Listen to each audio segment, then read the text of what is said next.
we would go to Rome, he would take me to his facility. And it was underground. So the top looked like a van parking lot or something. And then you kind of went down and there was this door. And then it was huge. And there were all these rooms, and most 3 walls of the rooms would be glass. So people could look through. And there were men, like scientist men, like with white coats, like watching things. And then there were rooms with these machines and technology, which that would have been in the 70s.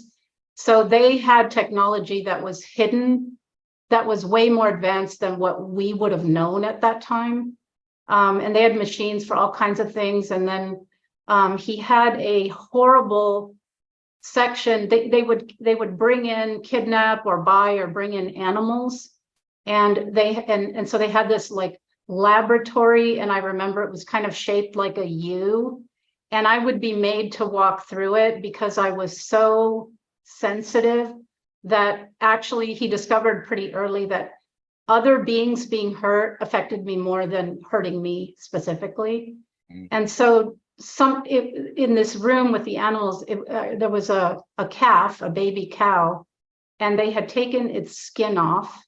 And there was a thing, it was in a stall, so it couldn't move. And then there was this thing on top, and it was dripping acid on it, on its flesh without the skin. Wow.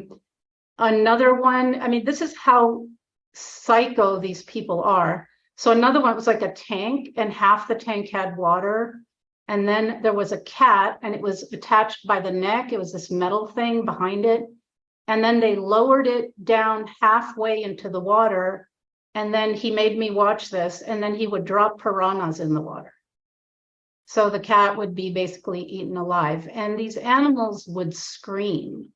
You know, if you've never heard an animal scream, that's something that still sometimes haunts me. Like if I hear a scream, I react, you know, like before I can catch myself.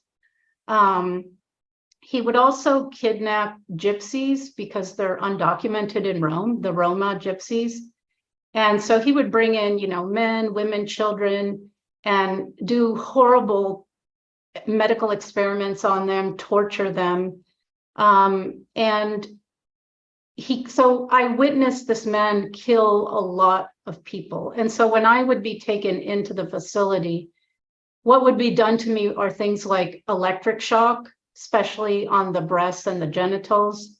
I was buried alive with dead bodies. I would be like waterboarded, like, you know, drowned just to the point and then taken out. I would be put in these gigantic freezers that they had, and they had like dead bodies hanging there, like an animal bodies, like on these gigantic like hooks, like this big.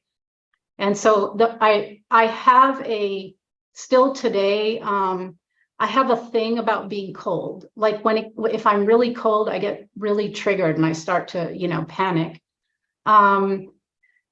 There would be, you know, rape, beatings. I would be kept in cages, like for 2 or 3 days at a time with, you know, in a dark room. And then if I can describe, if you want, there would be these like psychological no-win experiments done on me.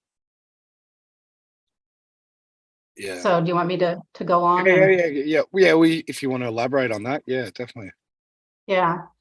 So for example, you know, a sort of more basic one would be, he would bring my mom in and we would sit across each other, this table or desk.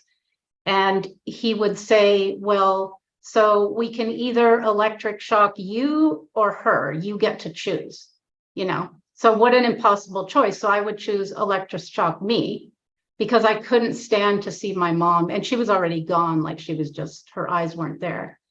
And then I've told this story before. There was these 2 rooms, so you could see through this glass, and there was a panel, and he had me sit there, and he brought in this woman, I assume she was a gypsy, sat her in a chair in this room and tied this tiny little bomb in, the bomb was in her mouth and it was tied around her head. And then he brought my younger sister into the other room, same thing. And then he said to me, you have to choose which one to blow up. And I said, no, I'm not going to blow up anyone. And he said, well, if you don't choose one, I'm going to blow them up both. So see the impossibility of the choice. So then I felt that I had no choice because I had to save one and I couldn't blow up my sister. So, and I still carry this with me too, Dale. It's like, it's so awful to know that I had to do this to someone. But, you know, I pressed the button and just her head blew up. It just, everything went everywhere. And then he got me out of that room, took me into the room where she was still in the chair without a head, and made me put my arm around her headless shoulders to take pictures and laugh. So this is the kind of barbaric cruelty that this man was capable of and that these people are capable of. And he wore a gun when he was around the facility. And if anyone displeased him, he would take out the gun and just shoot them. And then he would snap his fingers and ask someone to come clean up the mess, you know? So everyone kowtowed to him and was scared of him, scared to death of him. And then there would be like another similar one is he captured, I don't know, 10 or 15 gypsies. There was one little girl with her mom and the rest were adults. And he put them in this big room that he had, and all the rooms had drain holes with these, like, you know, those hoses they have at car washes, they're huge. It's like the hose so that they could hose off, you know, the blood and guts. And in this case, he put a gun in my hand and said that I had to shoot one of the gypsies or else he would shoot them all. So again, you know, and after, of course, I kept trying, but then in the end, he shot all of them and locked me in that room with the dead bodies. And the blood, I just remember the blood like going towards the drain hole.